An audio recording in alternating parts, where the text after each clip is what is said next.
Wentz steps up. Here comes the rush. He is going deep, and it is caught. And in for a touchdown, Deshaun Jackson. Give the people what they want. We're almost there. I promise. The draft is just around the corner. This is the Eagle Eye Podcast, brought to you by Car Shop. Once certified used cars reconditioned like new. That's Car Shop, formerly Car Sense. With Reuben Frank, I'm Dave Zangaro. Reuben, we have a jam-packed pre-draft show for everyone. We do got some great guests, some guests that have both a long history in football in the media as well. So really looking forward to that. Yeah, it should be fun. We will talk to Chris Simms from NBC Sports very shortly, talk to him about his mock draft, what he thinks the Eagles will do at number 12 in just a couple of days. And then we have Mike Golic joining us. Golic will get to announce one of the picks on day 2 for the Eagles, and we'll talk to him about that, but also some of the glory days here in Philly with those Buddy Ryan teams. A lot of fun. Reuben, let's get to Chris Simms. Let's do it. Joining us now on the Eagle Eye Podcast, always a treat, our good friend Chris Simms from NBC Sports. Chris, how are you? I'm doing good, guys. How are you? We're doing well. You can follow Chris at CSimsQB on Twitter, and you can, of course, listen to him on the Chris Simms Unbuttoned podcast. Chris, it's been kind of a crazy couple of months here. The last time we had you on, the Eagles were sitting at 6, and you were teasing your quarterback rankings that were about to come out a day later. And at that time, we were thinking, hey, maybe the Eagles are going to try to get a quarterback, and then they trade down to 12 not that long after. So let's start off with your mock draft just came out. You had the Eagles at 12 grabbing a corner, Jaycee Horn from South Carolina. What went into that decision? And I understand that you're maybe not the biggest Jaycee Horn fan. No, I'm not the biggest Jaycee Horn fan individually. Listen, I think he's a good player. Do I sit here and think he's a top 20 pick? For my money, no, I do not. I value a little bit more raw speed and the ability to play on an island maybe more than most. And Jaycee Horn is a big physical guy who, yes, can jam you at the line of scrimmage, but I worry about his ability to stay with the faster, quick receivers in football. I do. I think that's going to be an issue for him because of his size and just how big of a human being he is at that position. When you get into the Odell Beckham Jr.'s of the world, the Tyreek Hills of the world, you're a top 20 pick at corner. I expect you to be able to cover them a lot, man-to-man during a game. And that's where I question Jaycee Horn. I do think he's a holder, a pass interference penalty waiting to happen. But having said all that, okay, and I that's the part I hate about the draft is talking about young kids in a negative limelight like that. But it does make sense for the defensive system you will run now with the Philadelphia Eagles. That's where I do think it makes sense. And I understand, hey, maybe I'm wrong about the guy. I know there's a lot of people that really, really love him and like everything he brings to the table. So I hope he does prove me wrong if he is the pick and everything like that. But with this new scheme, with Gannon coming out over as the defensive coordinator from the Colts, his history in Minnesota before that, I think they do value these size type corners because they don't ask their corners to play a ton of man-to-man. With your scenario and your mock where the top 3 receivers are off the board, Chase Smith, Waddle, Surtain's off the board, all the quarterbacks are off the board. What options do they have there that makes sense? And how tempted would you be in their shoes to get out of 12 and trade down? Yeah, I mean, listen, I think a lot of teams are looking to trade down. The problem is for this draft and this year is who are the players to trade up for? That's, I think, the big thing that is kind of getting lost in translation. I think we all know it's a draft that kind of lacks superstar appeal, after you get out of the first few players. So that'll be the big thing to look for is just, what teams are kind of desperate for the players or the positions that are at a premium. And there might be some guys there at number 12 where teams might feel the need. The pass rushers, we know that's a limited group that's special this year. Will some of the teams behind the Eagles move up and try to make a move? I have in my mock the Patriots trading up to pick 11 to take Jalen Waddle, thinking that they might be scared that the Eagles might like Jalen Waddle. So again, the trade down options are good, especially for a team like the Eagles who have a lot of holes to fill. But then sitting there at 12 too, I look at the Eagles defensively and go, yeah, they could use a corner. We know that. Jeremiah Owusu-Koramoah, would they draft him as high as 12? I would think about it. I mean, he's Darius Leonard. I mean, he's better than Darius Leonard coming out. And I would think the defensive coordinator sees that and likes that. And then the other thing I'll just say to add to this here, the pass rusher, is that something that the Eagles would think about at 12? The best defensive player in the draft is going to be on the board at 12 for the Eagles to pick if they want him. And that's Jalen Phillips from Miami, the pass rusher. But he's got concussion history and some medical things that are concerning. So there are some options, I guess, is what I'm saying. And I'm interested to kind of see what the Eagles do and how this plays out. So if there's only a limited number of, 6 or 7 elite players and you're at 6, what was your reaction to getting out of 6? Well, I could understand it, because the Eagles are a team that's not one elite player away, right? I think you look at it as a whole and go, no, there's legitimate need for corner and legitimate need for linebacker. And, the defensive line, yeah, we're getting a little old, and I don't know if there's a huge difference maker there. Fletcher Cox is coming to the end of the great run he had. The offensive line's got some talent, but you got some guys that are getting old there too that you might have to think about. The receivers, we know that's an issue. So I think that's where it makes sense for the Eagles to trade down. Yeah, it would have been cool to see them maybe get a Jamar Chase or Devontae Smith, certainly.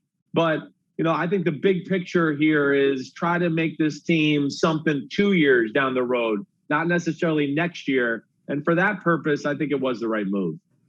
Yeah, it's interesting, though. And you're right. I mean, we'll have to see what happens at 12. But let's say in your mock, it kind of goes as planned and they end up with Horn, or let's say they end up with Surtain or one of the corners. And, they're going into round 2. I'm going to put you in Jalen Hurts' shoes. He's sitting at home watching the draft. He's an unproven young quarterback. What do you think would make him the most happy from a receiver perspective with that second round pick? Yeah, and listen, I think there could be some good ones there. I mean, some really good ones. First off, I'm a huge fan of De'Ami Brown from North Carolina. I mean, for me, he's a top 25 pick. I mean, I think there's a chance maybe he can end up in the end of the first round. But if I'm Jalen Waddle, not Jalen Waddle, excuse me. See, I got the draft. Too many damn names in my head here. A lot of Jalen's, too. There's Jalen's everywhere you look. Yes, but if I'm the quarterback for the Eagles, I want a weapon. I want somebody that's going to stress the defense out, make them think twice about what they want to do. And specifically, yeah, I think about the wide receiver position and one of those type of guys. Kadarius Toney, I got him going at the end of the first round. I think there's a chance he could be there, though, when you guys pick that time comes about again. He could be that type of guy. Yes, receiver, but Tyreek Hill type weapon with a running quarterback to where you could do some of the stuff we see like the 49ers do, right? Deebo Samuel and, the same thing the Rams do with the speed sweeps and all of that. You add that kind of element with a quarterback who can also run. Now you have the misdirection and the threat of that other guy running. I think that could be something to look at for the Eagles and certainly could be dangerous for the Jalen Hurts, formula as far as how he plays quarterback. I wanted to ask you about the O-line. You mentioned Eagles are getting a little long in the tooth. Lane Johnson's 30, coming off a bunch of ankle issues, surgery. Brandon Brooks is in his 30s, coming off a lot of injuries, Achilles. Yeah. Kelsey, who knows how long Kelsey's going to play. You have Slater as your 4th O-lineman, which I thought was interesting, behind Sewell, Elijah Vera-Tucker, and Darisaw. Right. Any of those, the Eagles will have an option to go O-line, which they've done, I believe, 10 times in the first round in the last 30 years. So a third of their first round picks have been offensive linemen over the last 3 decades. Which one of those guys, first of all, what were your thoughts on Slater going that far? And every time you do a mock draft, somebody drops. I mean, that's just, that's just the way it is. But what are your thoughts on an O-lineman that might fit with the Eagles? Sure. Yeah, sure. Listen, first off on Slater, right? I like Slater. I guess where I'm a little down on him compared to other ones is I'm not sure he's a definite left tackle in the NFL. That's where I'm a little just dicey about it. I, in my heart of hearts, through studying him and everything, think he's really made to be a great guard in the NFL. I could be wrong. We'll see. So, yeah, I got him lasting on the board a little bit longer maybe than the rest do. But I would say wide receiver that we just talked about and offensive lineman are probably the two deepest positions in the draft that I've, that at least for my money, there's going to be some really quality offensive linemen. It's what position do they want to start thinking about for the future to replace? You got your Dillard, right? We think he's the left tackle. Lane Johnson, I don't think you're thinking about replacing him yet. But some of the other names you mentioned, Brandon Brooks, Kelsey in the middle. I mean, yeah, with Brooks's injury history the last few years, Kelsey we know is getting close to the end. I could see them certainly flirting with the guard position. I'll tell you the guy, and I want to make sure because I got so many damn names. I'm pulling up my list of scouting reports here. The guy that I love, and whether they wanted to go center, would a Landon Dickerson from Alabama be there? Who's, if his health checks out, he's a top 25 pick in the draft, but he tore his ACL late in the year. I could see that. Creed Humphrey, the center from Oklahoma. If they're looking for center, those two guys I think are worthy of that type of pick there in the second round. And then the guy I love, like if they're truly thinking guard or something like that and going, wait, we're good with our tackles.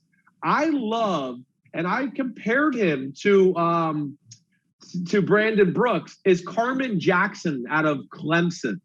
He was a left tackle. I think he has the potential to be a big-time left tackle, but nonetheless, he's built just like a Brandon Brooks. So I guess what I'm saying is I think there's going to be plenty of opportunity to get guys like that. Liam Eichenberg from Notre Dame, he should be available or around that range. He's ready for tackle, maybe, but definitely guard. The guard at Notre Dame, Aaron Banks, he's NFL ready for guard right now, today, ready to go. So as far as what the Eagles' needs are with some of those positions, they're lucky because there's at least some depth there in the draft this year. You just draft the entire Notre Dame O-line, right? Well, seriously. Notre Dame, hey, you guys know, you watch them. I get to see them because of NBC and we have the rights to their games, but they're coached like NFL offensive linemen. And, it's no secret that you're going to get an NFL ready guy when you get a Notre Dame offensive lineman. That's for sure. That's interesting. I want to get your take on that because there are schools that are just known for churning out certain positions. And then there are other schools where, fair or not, you start to get worried about that position at that school. How do you view that? I mean, do you kind of look at the player by himself or do you kind of take into account what the school's done in the past? A little bit of both. Yeah, I think for offensive linemen, you got to a little. Like corner, right? I can just look at corner and go, I'm looking at him, right? I hope he plays a lot of man-to-man because that's going to tell me a lot about the guy. But it's more just about, wait, can this guy do it? Can he cover receivers? When it comes to offensive linemen, I do think you have to take that into account a little bit. And like a school like Notre Dame or Alabama, right?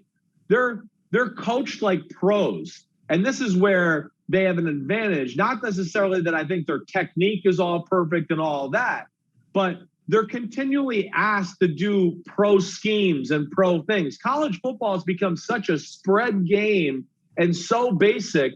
Like you can watch a lot of college football games and go, they have one run play. This team, you watch Big 12 football, you go, well, yeah, they have one run play. That's the only run play they run. And then the pass protection is literally everybody slide this way or everybody slide that way. And places like Notre Dame and Alabama ask their guys to do a lot more versatility-wise in their schemes. And there's a lot of professional run schemes and pass protection schemes to where you see that. And that's why you see guys like that, they get a little overvalued because the coaches and NFL organizations are going to go, okay, hey, he's pulled. He knows how to double team and get to the second level. I don't have to teach him some of the basics that I didn't think I'd ever have to teach an offensive lineman again. And that's the value to, some of those schools there. I think there's a couple guys who are going to kind of set the tone of the draft once we see what happens in the first few picks. How certain are you, or what's your confidence level that Atlanta is indeed gonna go Kyle Pitts? And I think that's kind of the pivotal. Like we know the first three teams are going QB, right? And I mean, we've heard so much about him. What's your opinion? How good can this kid be? Yeah, Pitts, you mean right there, but the number 4 pick, right? Yeah, I mean, you're right. Atlanta's, it's interesting to see what they'll do. I mean, everybody thinks they're hot on Trey Lance, right? So that's certainly part of the conversation. My 2 cents would be you have Matt Ryan. He's 36 years old. 36 is not old in the 2021 NFL anymore. You got 3 years left in you at least of really good football. I just don't think you trade that or sell that down the river for a guy that's kind of a, I don't want to say a project, but needs a little work and polish. So that's where I would think they go Kyle Pitts. And since I've been on this side of the business, I haven't seen a tight end like this. I can't say that I've seen one, come out to where, first off, we know the pass game stuff. But, when you talk about elite pass catching tight ends, you always go, all right, well, can he block? I mean, is it like legit? Is he a guy that kind of just gets in the way, or can he move people? Pitts does that. He's got some real toughness, some real dog in him to be like legit in the run game, to where he's not going to be a mismatch. And then what he does in the pass game, he's going to create so many mismatches and create headaches for defensive coordinators, because they'll go, wait, he's a tight end. I'd like to put a linebacker on him, but he's way too athletic for our linebacker. Oh, wait, I want to put a safety on him. Well, gosh, he moves like a receiver. He might be too athletic for a safety. Wait, am I going to have to put my best corner on a tight end? And now I have to reorganize my secondary and do those type of things. So that's where he's a headache. Jump balls are not jump balls. They're 50-50 balls. With Kyle Pitts, they're 90-10 balls. It's unbelievable. He catches them all. It's amazing, let alone he runs routes like a legit wide receiver. And then added on that is he can catch a slant route, stiff arm a guy, and pull away from the pack for a 70-yard touchdown.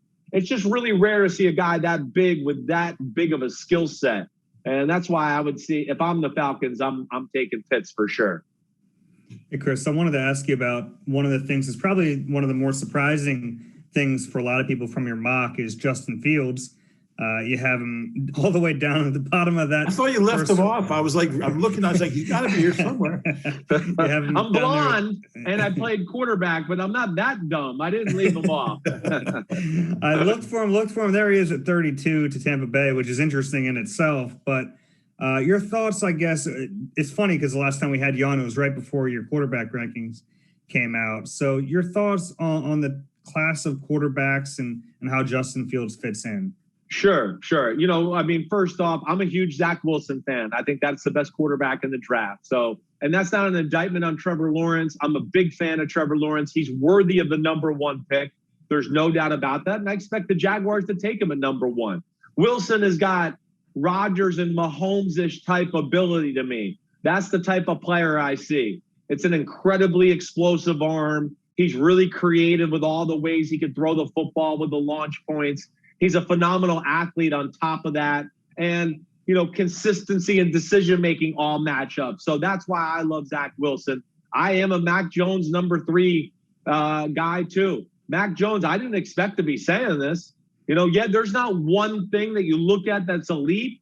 But what happens is you start to go through his game and you go, whoa, okay, most accurate passer in the draft. Whoa, best decision maker in the draft. Whoa, him and Zach Wilson, the best feet in the draft.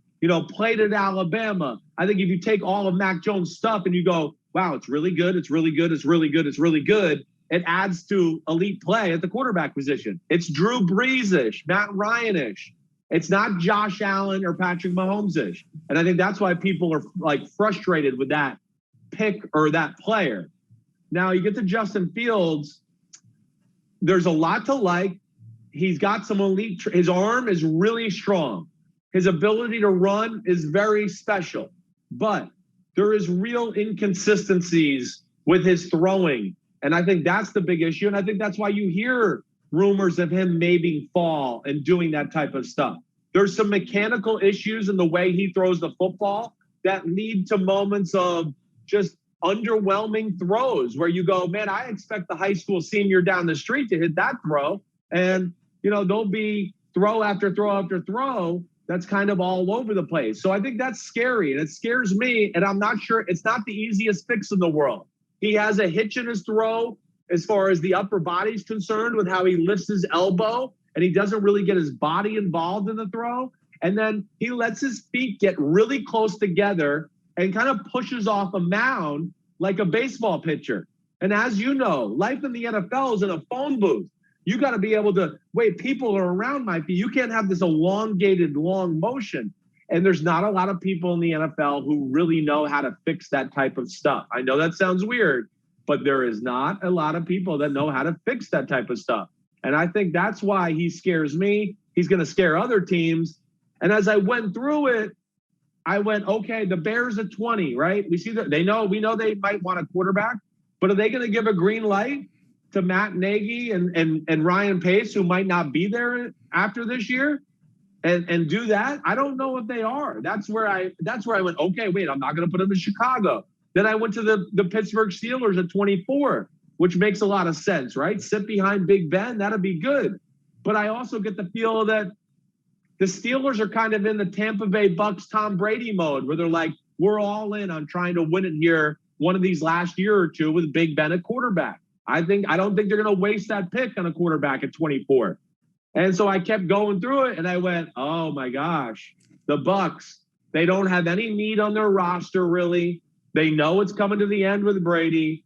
And that's where I just logically found it made sense for me. So we'll see what happens. Yeah, I don't think Brady's going to play much more than another, 10, 12 years. Really. I got one Eagle-centric thing. Sure. Coming off a 4-win season, fired the coach, Carson's gone. It's really easy. I mean, in this city, people are understandably really, really down on this football team. They haven't drafted well.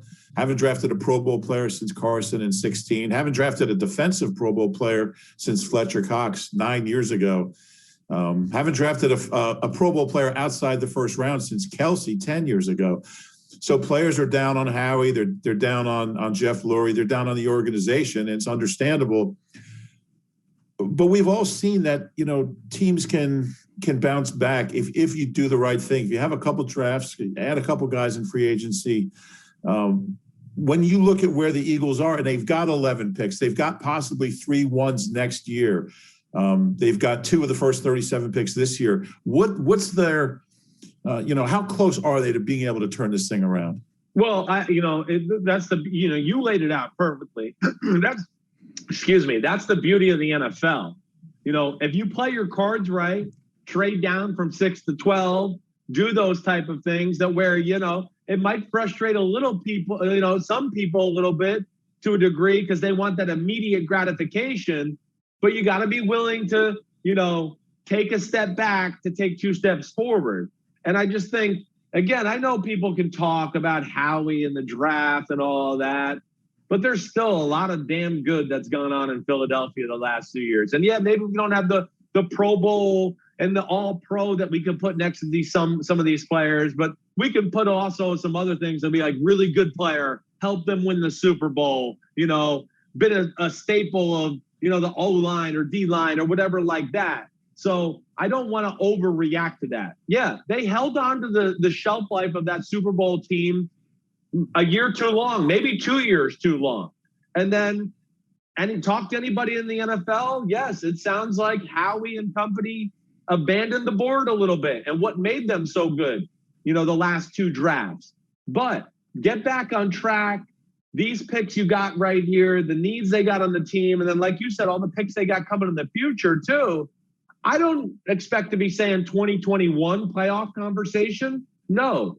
But I think the way it sets up, you could sit here and start to go, wait, they play cards right the rest of this offseason and then into next offseason.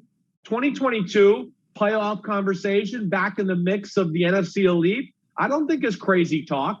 The big thing will be, of course, the quarterback position too, and Jalen Hurts and what he can do with it this year. Can he grow at that position? Or are they going to have to, go back to the drawing pad and try to figure out who's the next guy after this? That'll be a big part of this too.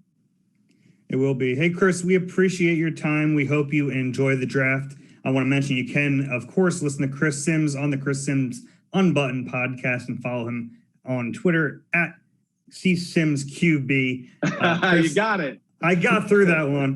We appreciate your time, man. Can I just say one thing here? I think it has to be noted that Dave is the only person in this discussion that didn't go to high school in Bergen County. So, because I'm a Teaneck guy, so. Yeah, well, it shows. I thought Dave was kind of the lesser of us three in this interview. So he didn't have quite the education and the street smarts we have. I understand. You're right. I agree. I appreciate you guys for carrying me here.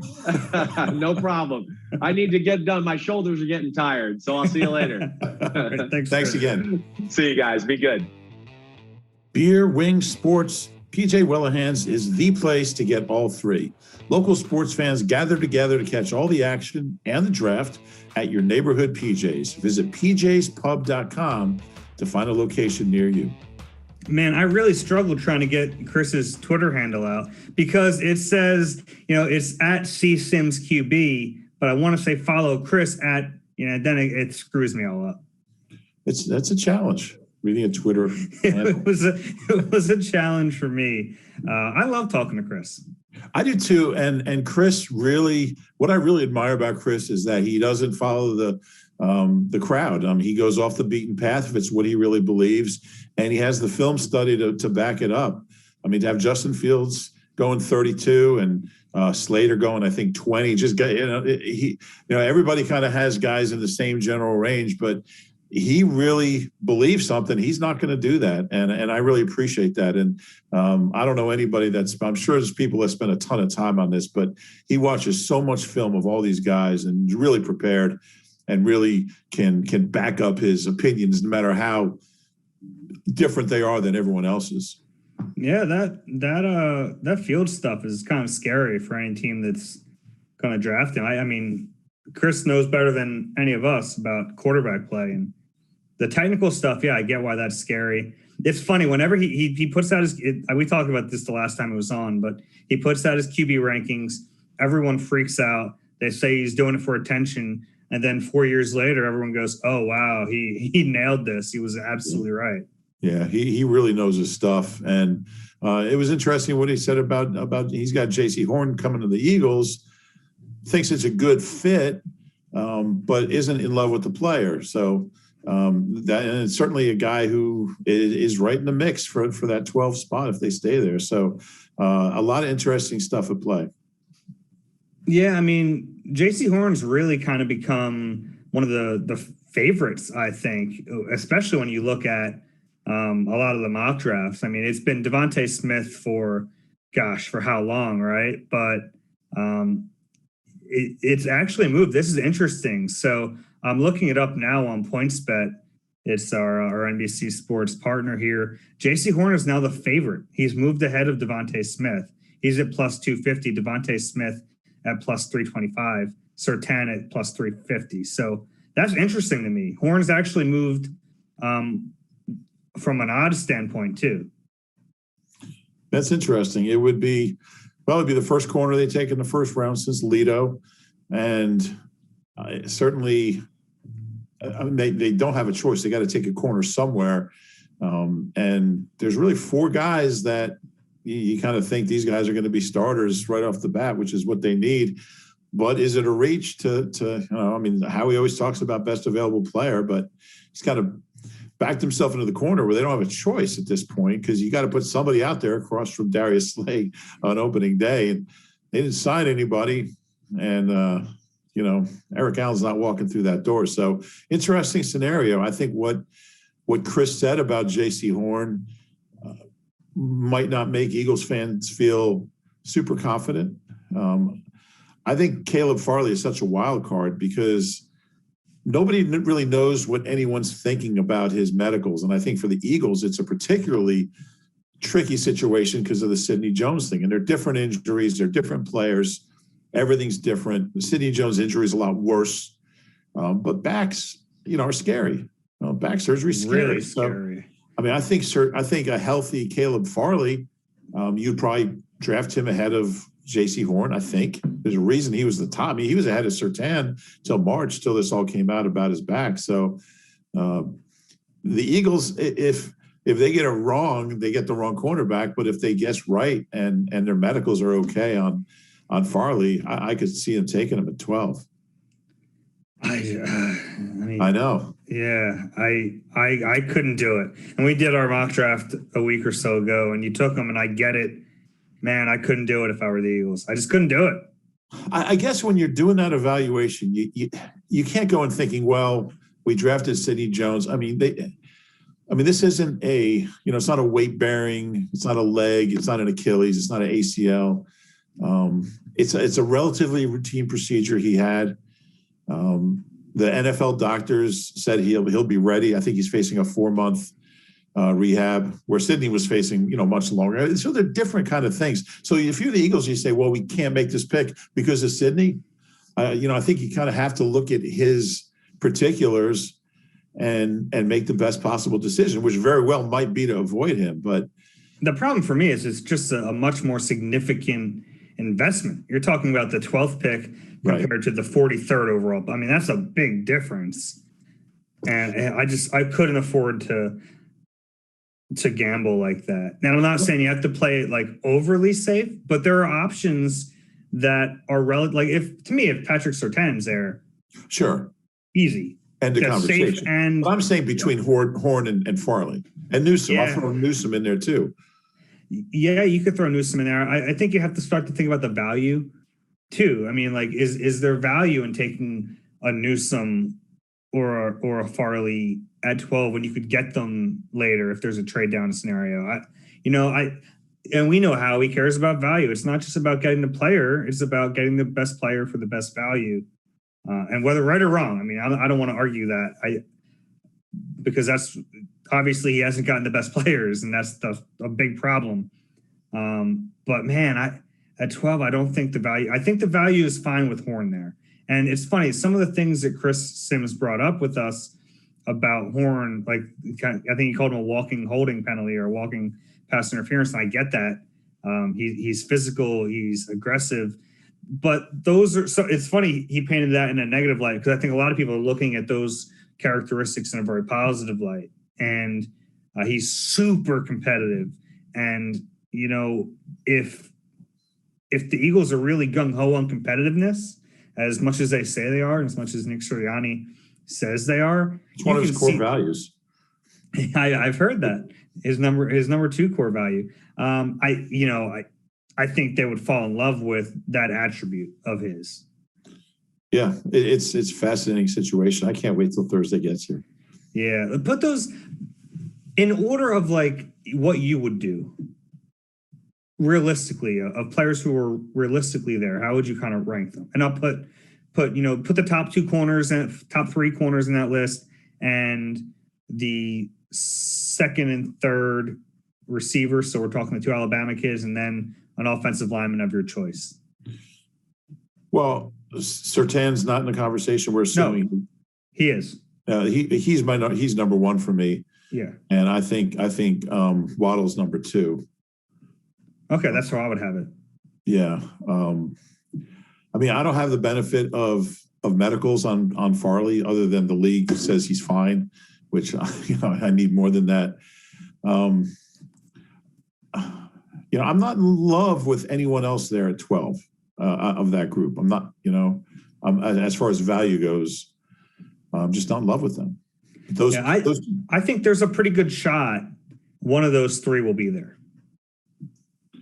Yeah, I do too. How do you feel about Devontae Smith? I like him. I feel pretty good about him. We didn't get around to asking Chris about him, but he likes him. I think he has him going in the top 6 or 7 picks, maybe 5, something really high. I tend to think he'll be okay. Obviously there's going to be concerns about his size and how skinny he is, his ability to stay healthy. I kind of think he's really good, and I kind of think if he's there, it would be awfully tempting to take him. Yeah, I'm with you. I like Waddle more. You know, like I just like that explosion factor that Waddle gives you. But I'm not. I don't think I'm as worried. Like the size is it's a concern. It is, but he did it in the SEC, and he's so good off the line that you know he's played so many elite cornerbacks every week. Yeah. And you made the point last week, like, I mean, everyone's saying, well, nobody that size has ever been drafted that high, but there's never been anyone that size who's been this productive either. Yeah. What's the comp? I mean, like, you know, there's not one. You know, if people look at like Marquise Brown a few years ago, he was a first-round pick. He wasn't the Heisman Trophy winner, you know? Even he's been okay. Yeah, he's been fine. Yeah, he's been fine. It's not a, you know, classic. He doesn't have a classic wide receiver build, but the production is so outlandish in a really tough conference that I don't know if I'd let him get by me. I wouldn't either. If the other guys were gone and he's there, how about him or like a Rashawn Slater? I'd probably take him over Slater, especially after listening to Chris. Yeah, the Slater thing's interesting. He thinks he's a definite guard. Yeah. Which, hey, there's nothing wrong with drafting a guard high, but if you draft a guard high, you better be, you know, can't miss type. Like Quentin Nelson a few years ago, everyone was like, yeah, it's high for a guard. He went really high, but it's like if you get the guy, you plug and play him. Slater might not be a plug and play because he has played tackle, so you'd have to have that transition. I think he can be a tackle, though. I mean, Sean Andrews was what, the 16th pick? Mm-hmm. He never ended up playing tackle, but I mean, the whole thing was he was going to eventually play tackle. But you got an all-pro guard at 16 who was one of the best offensive linemen in the league. It's a good pick. Yeah.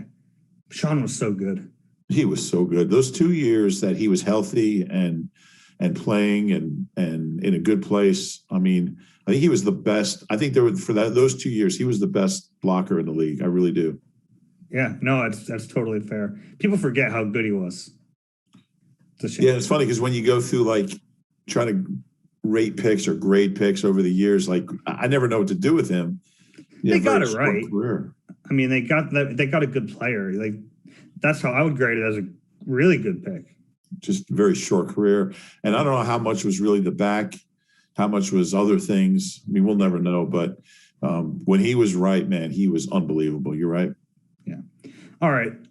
We'll talk to you guys a little bit at the end, but we want to get to Mike Golic because this was a lot of fun. Joining us now on the Eagle Eye podcast, and this is a lot of fun. You're going to see him on your TV on Friday night announcing one of the Eagles picks. Mike Golic. Mike, how are you? I'm doing well. Looking forward to that. That should be fun. Since my draft, I had to wait till the 10th round to get announced. I think they probably did it over phone, not on a podium. So this will be nice. Yeah, that'll be cool. You can be tempted at all to just draft yourself. I'm going to be tempted to draft who I think the Eagles should draft.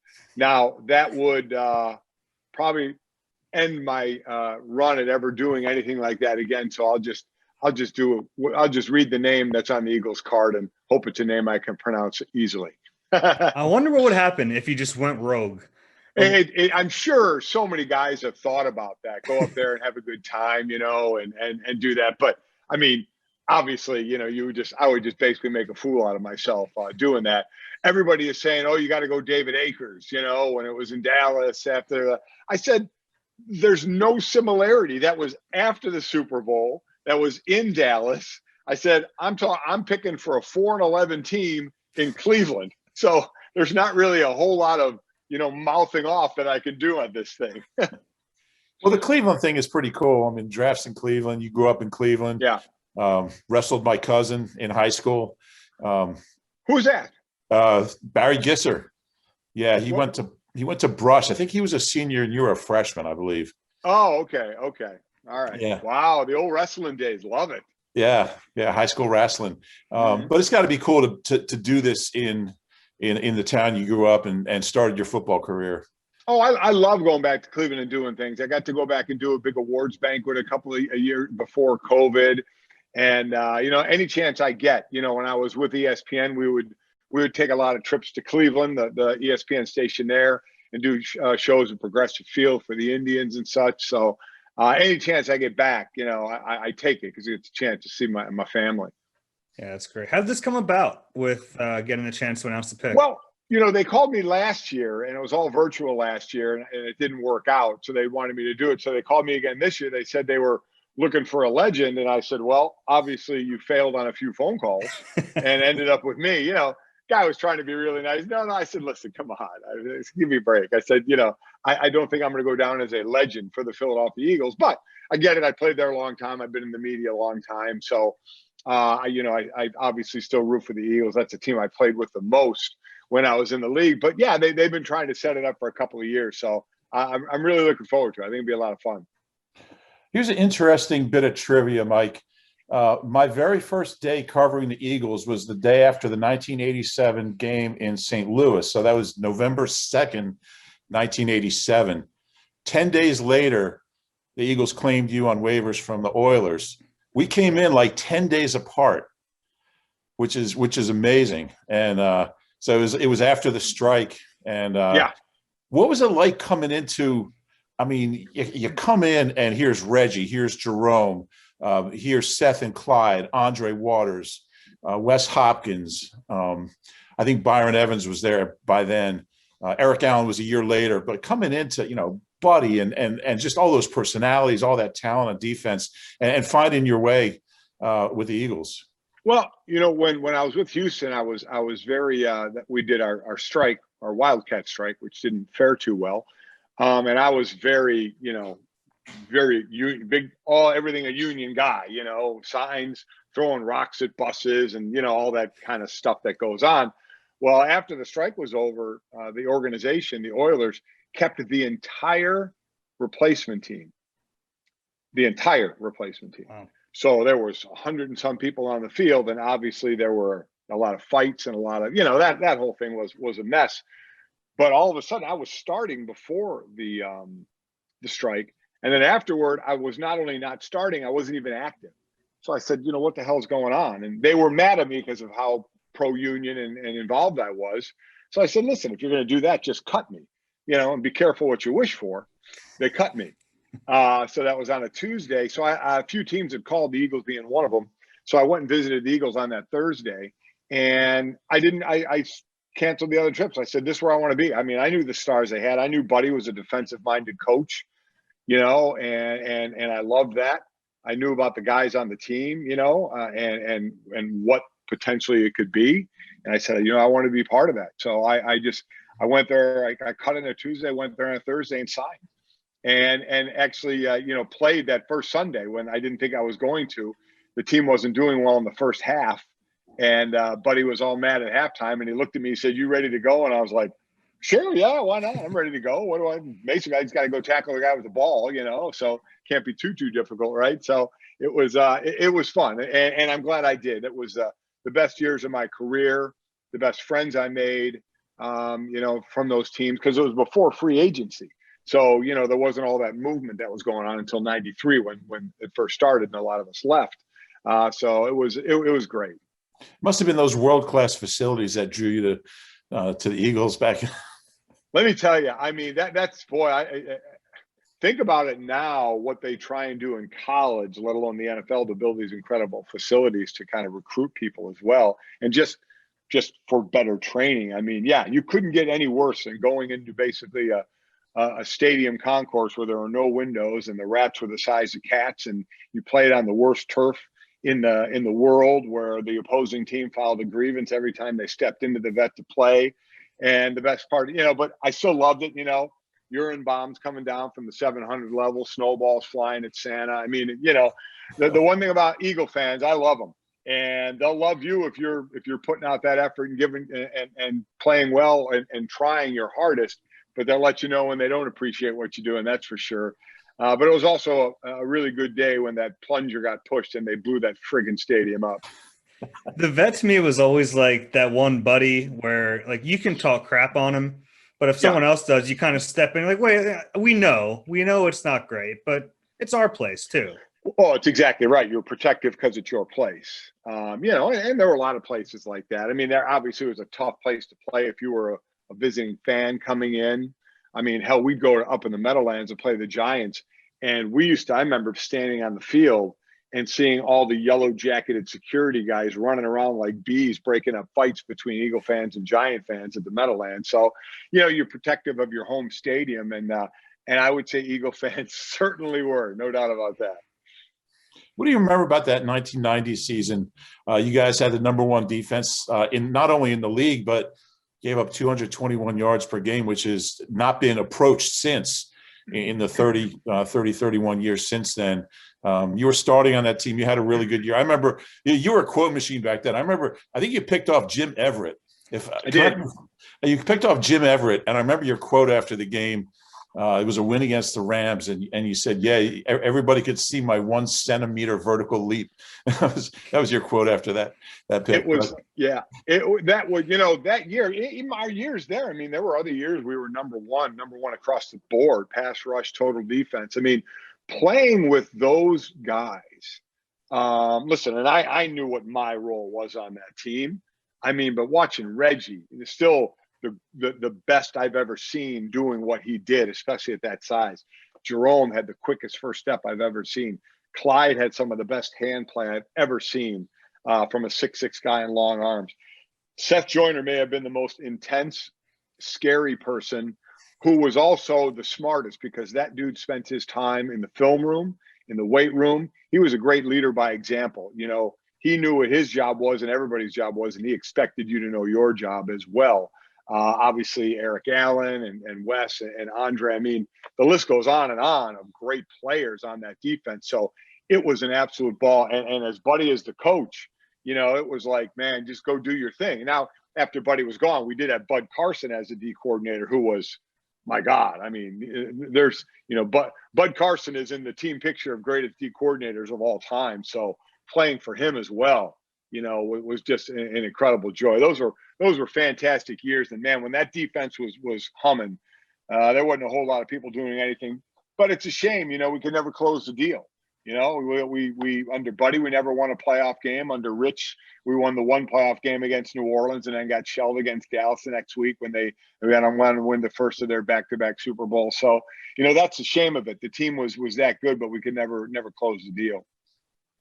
It's funny, we work with Seth now, and he hasn't changed. I mean, Seth is still as intense and smart as ever. Isn't it amazing? That dude, man, when he gets that scowl, that look on his face. I mean, listen, we're friends. We've been friends, obviously, for a long, long time, and I love joking with him about it. But, man, that dude, I always talk about, my dad always talks about, flip the switch. You get on the field, you flip the switch. When you get off the field, you flip the switch back. Seth didn't have a switch. You looked on Seth's back for the switch, like, where the hell's that switch? Ain't no off switch there, man. He just keeps going. But there may not be someone out there who knows the game more and is passionate about the game. And I don't know if he could coach, though. He could coach from the fact that he knows the game, but I think his frustration level will be so high when players couldn't do what he wanted them to do. That would be a sight. He tried it the one year he was up in Buffalo. Yeah. And he couldn't do it. He said, like I said, I think there's a couple of reasons. Great players, and Seth was great as well, but great players, I think, have a hard time teaching what they do. Like I remember Dale Hopp, our D-line coach, tried to have Reggie teach us like his, rip and hump move and stuff. And Reggie tried, and he's like, I can't teach it. I can just do it. So they have a tough time teaching it. Seth, I think, like I said, would get so frustrated if you couldn't A, understand what he was saying, or B, take what he was saying and apply it on the field, that he would get really, really frustrated. I'd pay good money to have a camera watching him in a coaching situation go off on somebody. Seth is still scared. I mean, he does our pregame show, and I think the camera operators are scared. I'm scared if I have to do a hit with him. If I have to do a stand-up with him, if he disagrees with me, I'm scared. It's pretty nice. It's probably a lot of pros and cons. Cons are maybe you don't want people scared of you all the time, but the pro is, man, you ain't gonna have anybody mess with you. You got that instant respect, which he's earned through his play and his knowledge of the game. But Yeah, it's something. He's a good dude. We get along very, very well. He's the best. He used to bring me in to watch. If I didn't understand a play, he'd bring me in to watch film. Yeah. It was a way I had to do the game as well, because I wasn't the athlete he was, or some of the better athletes was. I had to get by on basically kind of stepping over the line a little bit at times and being really, really game plan smart and film smart, where I studied everything and knew. So I watched a lot of film anyway, and I was a big game plan guy. I just didn't have, the ability that a lot of those guys on the defense had. What's funny about that whole group, and this just kind of struck me, that so many of you went into media. Chris Carter did TV. Eric did ESPN for a while. He was very good at it. Yep. Seth obviously works for us. I'm sure there's really a bunch of you guys. There's so many great personalities in that group. Jeff Eagles still does pre and post, I think, for the Giants. Does he really? But yeah, well, listen, there were a lot of A personalities in that locker room. Let me tell you, that locker room was a fun. People always say, you need to write a book. I said, there ain't no damn way I'm ever writing a book. Some of that stuff that goes on just needs to stay right where it is, and just live in our minds and memories. And because there was, like I said, even on that offensive side of the ball, there was a lot of A personality. So there were some great moments, some intense moments, and obviously some not so great moments. Do you have a favorite Jerome story? Oh my God, Jerome! I love hearing Jerome stories. I mean, Jerome. I was just around Jerome, and I became really, really, really close friends. Probably not one story about him, but I think people see him as this jokester, as this tough guy, as this hard ass at times as well. That dude was so good to teammates, especially to younger players. He'd give them the shirt off their back. If they needed something, he'd get it for them, place to stay, some money, something. He was always helping them out. We saw that personality of his, that large personality of his. But man, he was a great teammate. That's the thing I remember most. The thing I loved about this team, and again, Jerome and I were very close, is we not only were teammates, but we were friends, and we hung out together. Like our D line, Reggie and Jerome and Clyde and Mike Pitts, Andy Harmon when he came there. We weren't just, teammates. We hung out as well. And it was nice to just kind of be friends, because, it was kind of like college, when you practice with your teammates, then you go back to the dorms with them, or you see them in the classrooms, you're around them all the time. Pro is pro, man. Pro is work. And I'm not saying everybody was like this. You finish work, you go home to your wife and kids, or you go home to do something else. You have your own life.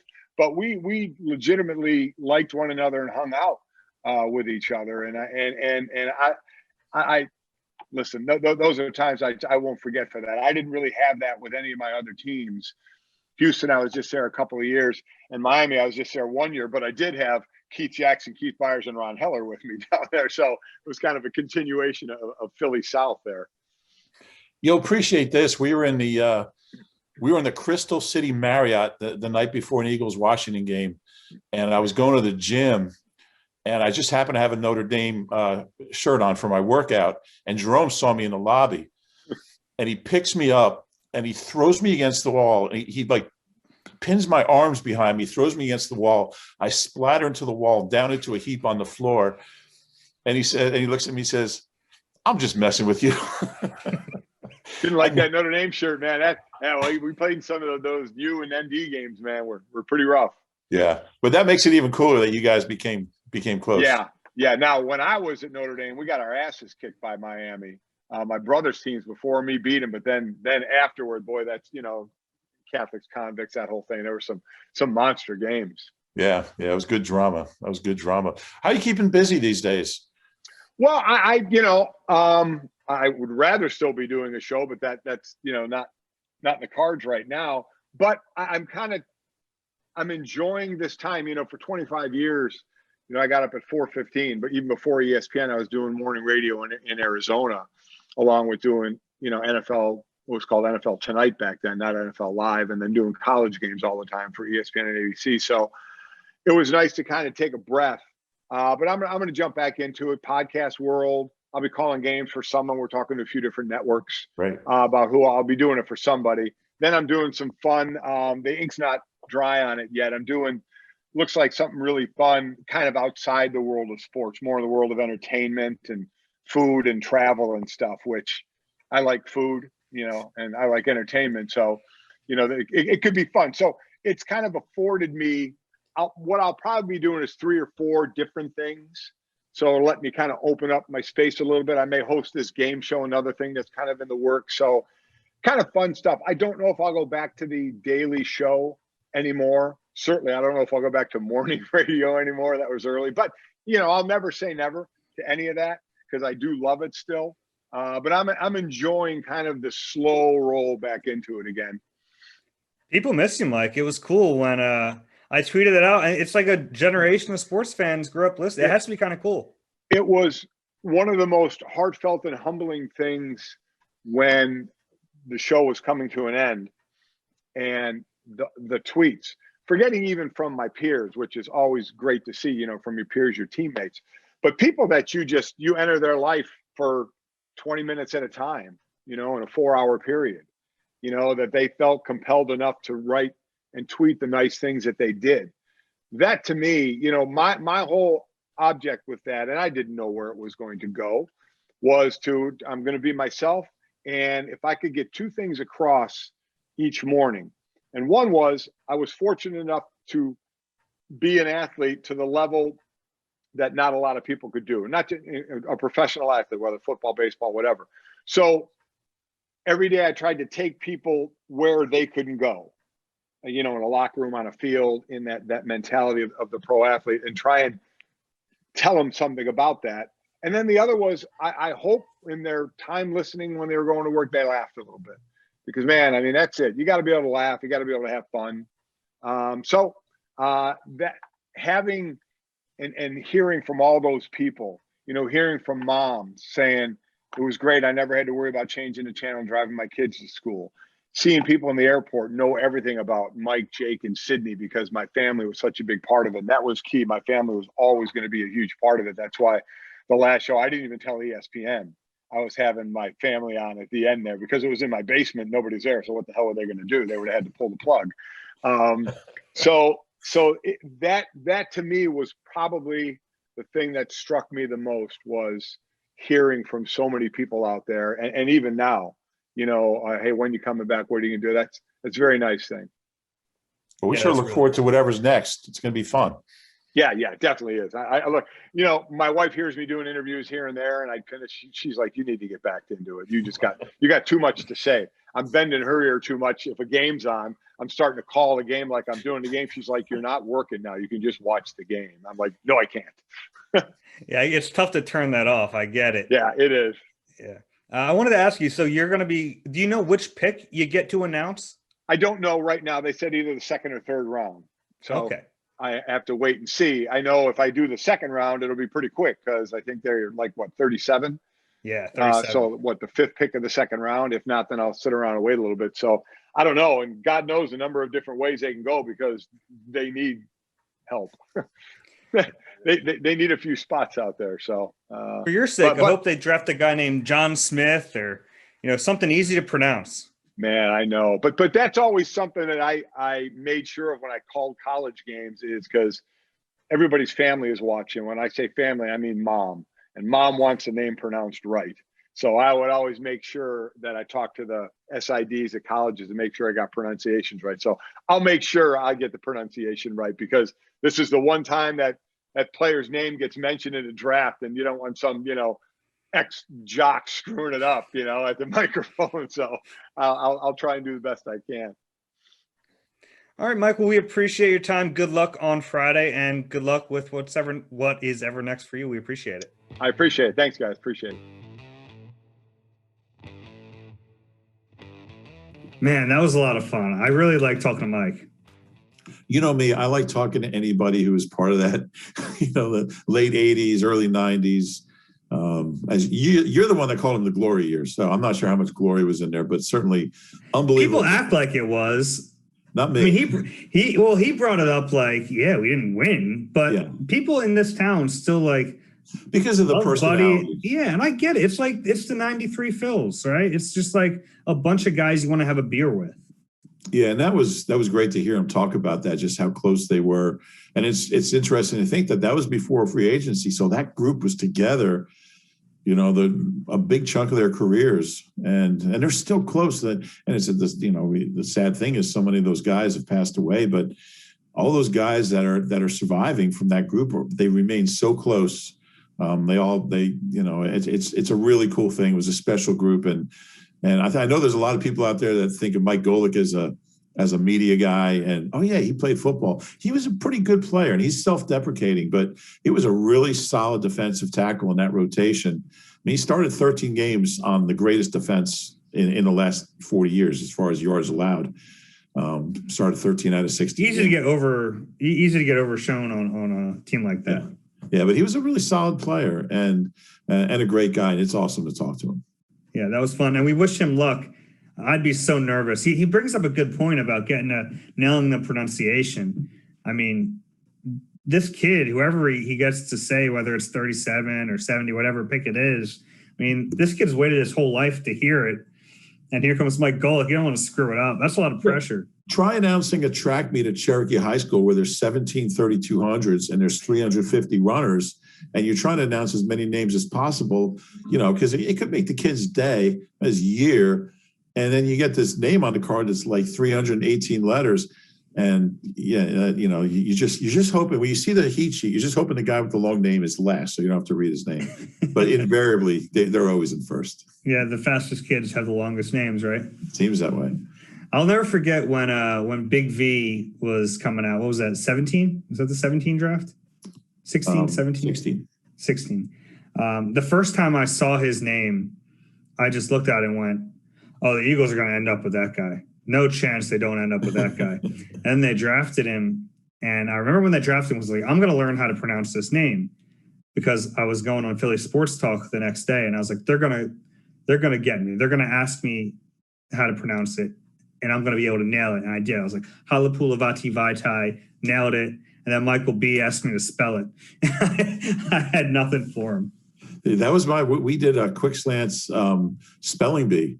And that was my guy, me and Gunner. I can't remember who Gunner had to spell. We each had to spell like 3 names. I got progressively harder, and that was my third one. And I spent like an hour practicing it the night before, and I nailed it. And that was one of my proudest moments on the job. I bet. I'm so looking forward to this draft. It seems like, and it's kind of funny because the whole draft process like reset in a way for us this year because the Eagles traded back to 12, but that feels like it was months ago, right? Yeah. It was so long ago. Yeah. Everything kind of started over. And who knows, there could be more to come. Yeah. I mean, the Eagles are going to make some sort of trade. It might not be in the first round, but they're not making all 11 picks at where they're sitting now. Before we go, give me your final guess on 12. My final guess on 12 is Jaycee Horn.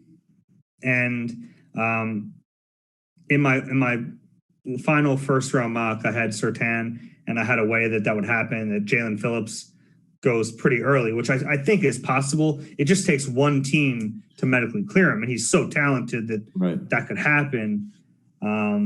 But I think it's probably more likely that Surtain is that defensive player to go ahead of the Eagles. So then they're left with the decision of Devontae Smith or Jaycee Horn. In that case, I'd go Jaycee Horn. I'm going to stick. My mock draft was posted this morning, so I'll stick with Slater. I just think it's going to fall that way, and I think it makes sense in a lot of ways. It's not a fun pick, it's not a particularly exciting pick, but I think that's going to be the pick. Let me ask you about that idea, because they obviously need to replenish at interior O-line, but if all goes well, that guy doesn't play this year. Does that bother you? Well, no, because it's like Chris Simms said, I think everything right now is about 2 years from now. So, and what are the odds that Sam Malu, Kelsey, and Brandon Brooks all play 16 games or 12 games, 10 games? So My guess is if they draft Slater, because if Kelsey gets hurt, I would think Isaac goes to center and then Slater's your left guard. If Brandon Brooks gets hurt, he's your right guard. He could play tackle if one of those guys gets hurt. So I think the odds that he would start at least 4, 6, 8 games are pretty good.